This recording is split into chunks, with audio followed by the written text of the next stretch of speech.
name is Scott Lively, and so for all of these years, I have been focusing on this topic. I know more about this than almost anyone in the world.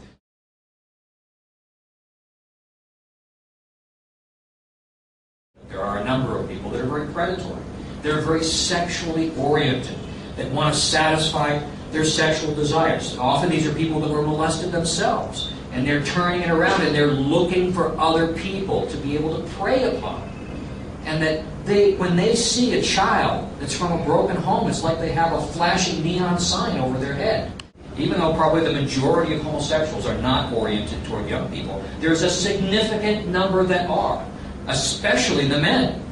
Male homosexuality has historically been not adult to adult. It's been adult to teenager.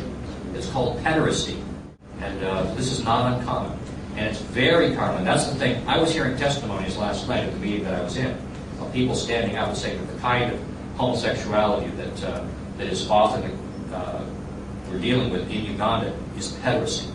Adults sodomizing teenage boys. So there is a correlation to some degree.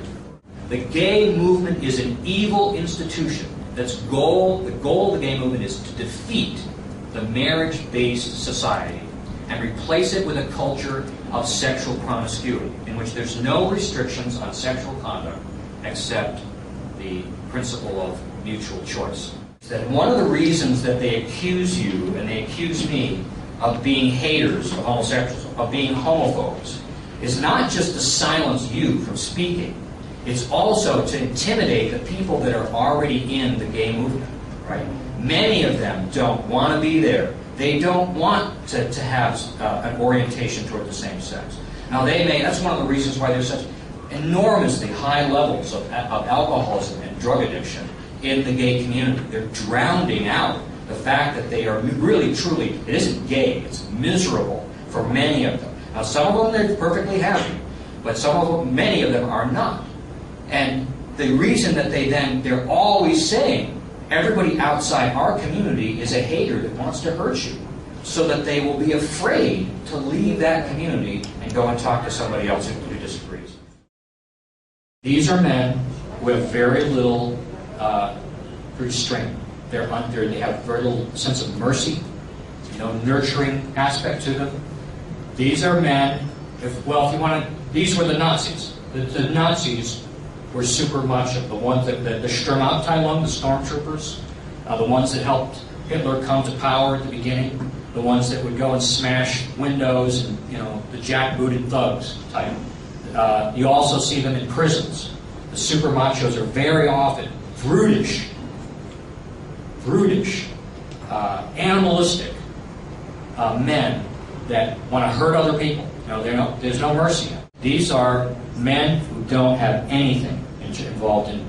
They are so far from normalcy that they're killers. They're serial killers, mass murderers. They're sociopaths, right?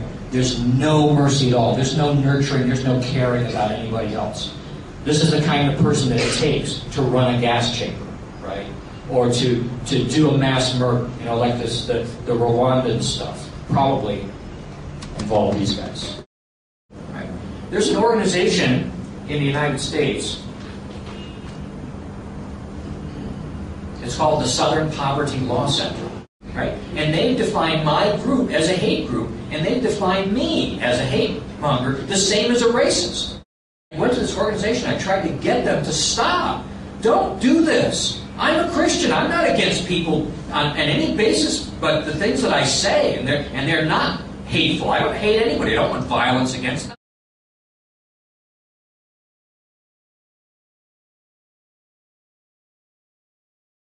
If you deny and reject the design of your own body, and you engage in conduct that is self-evidently wrong and harmful to you, then you're going to receive in your body the penalty of your error, which is appropriate.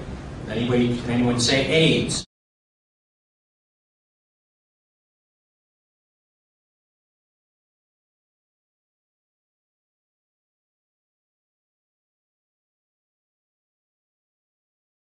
I know more about this than almost anyone in the world.